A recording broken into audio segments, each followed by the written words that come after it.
Good morning, everybody. Welcome back to the channel. It is a early Friday morning, and we are on our way to Canyon Automotive to go pick up the 4Runner, and hopefully she's all going to be good. Beautiful morning this morning. That's our view. That's the house. Birds are chirping. It's been so nice. We've been able to do a little bit of gardening in the front. Maybe I'll show you that later.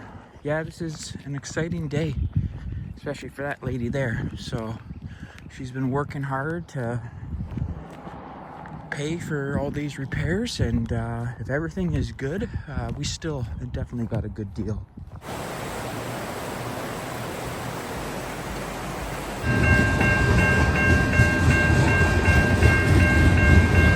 Well, we picked up the truck, and everything is good to go. So we got some breakfast. I'm making a mess here with my coffee. Oh, that's your coffee. I just like molested now with my mouth. So yeah, we're heading up to Skagit, and we're gonna go test out the 4-wheel drive. All right, so I should just be able to push this button.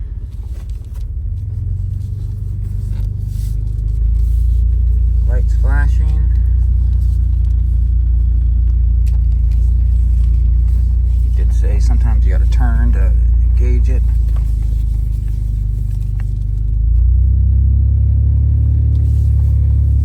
Doesn't do anything yet.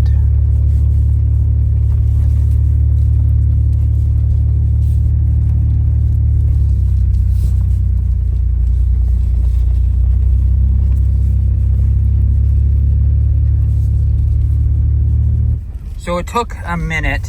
We went up the first hill, and you can do it just by rolling low kilometer an hour, and it will then switch in, but it wasn't up the hill. Now I did say sometimes you might have to turn it back and forth. That wasn't really seem to be working. So then we stopped, turned it off, turned it back on, and it worked that way. So that's probably how we'll do it in the future. I know every vehicle is going to be a little bit different, or it's got its own quirks, but green light's on, we're going up the mountain. So it's so nice driving a vehicle with some clearance. The Denali, I still hit this little cross stitch on an angle, but Shine's 4Runner, you can just hit her straight on. Beautiful views, beautiful day out, a little cool. Could run into a little bit of frost, but we'll just turn around if it starts getting too sketchy. But yeah, so far so good. Looks like they've dug some of these out. Yeah, they're definitely a little bit deeper.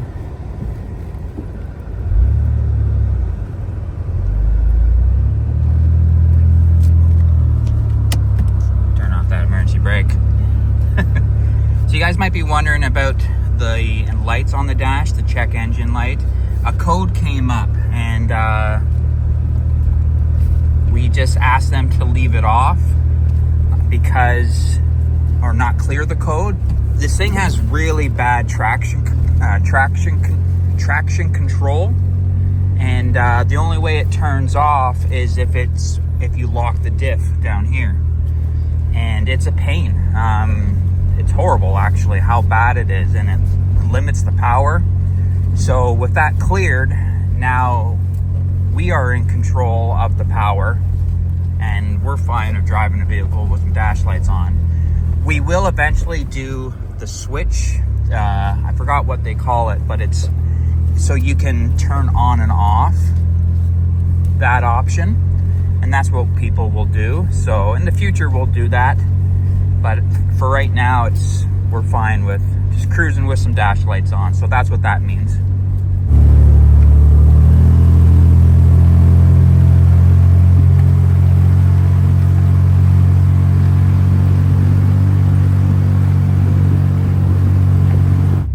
Now this is definitely a good test.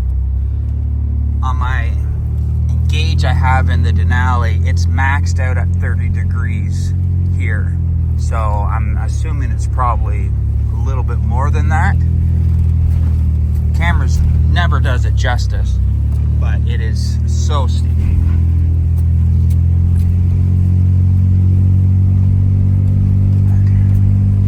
Easy peasy.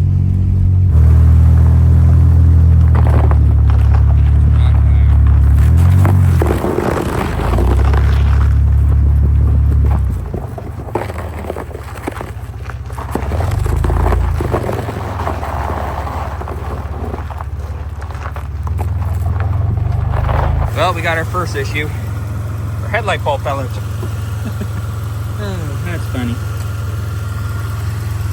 There, that's better. Now I can get the picture that I wanted. Just hang on one sec, guys. Alright. So, switched her down to 4 low. And that's all working great. This thing's like a little tank. Not even doing 10K and revving 2 grand, but what will be nice on the trails is, you know, this is a pretty steep hill. No brake. I think they know how 4-wheel works. Do they? I know you guys probably know how 4-wheel drive works, but it's still fun. So we're back home. Everything worked out well. The 4Runner is working good. I just kind of thought I would go over just what we have done in total, just to keep you guys in the loop. And you know, maybe if you're looking at a vehicle in the future with maybe similar issues, it might either motivate you to, you know, take that risk, or it might just kind of turn you away from the whole thing. So we bought the 4Runner for $4,500 cash with these issues. Now, since we bought the 4Runner, we have had to do a little bit of work to it to get it up into just off-road condition, as I'll call it. So the first time we went to Canon Automotive, we had to replace the 3 belts. That's where the squeaking was coming from. The belts range from $47, $48, and $56 and a couple cents. Also on that trip, they cleaned the throttle body. They also then switched out the air-fuel ratio sensor in the exhaust. That was $411 for the sensor itself. And then with shop supplies and replacing everything, it was $495 for labor. And I think a lot of that was because they said here that like for the belts, they had to free up the C's adjustment bolts. And then also with the sensor, those can be a little bit of a pain to get out too. So for that bill, totaled $1,215.03. And then today, to get the 4-wheel drive repaired, they had to replace the front and differential actuator, which cost $755.35. Now, it can go up a little bit with that. There is what they call a better actuator, and it was around $1,000. But I asked to get the slightly cheaper one, only because it would have been a hard pill to swallow to have fixed that and it not actually fix the 4-wheel drive. So if there was something else wrong with it. So I decided to go with the slightly cheaper one, even if we get 1 year out of this.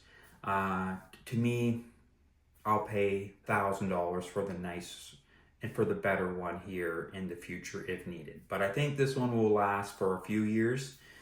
And with that part, it cost $220 to install, and that totaled after taxes $1,129.91, giving a grand total. I'm not that good on math. I'll put it on the screen here. That's what we paid for the 4Runner. Now, off the top of my head, I know it's about $6,700, give or take.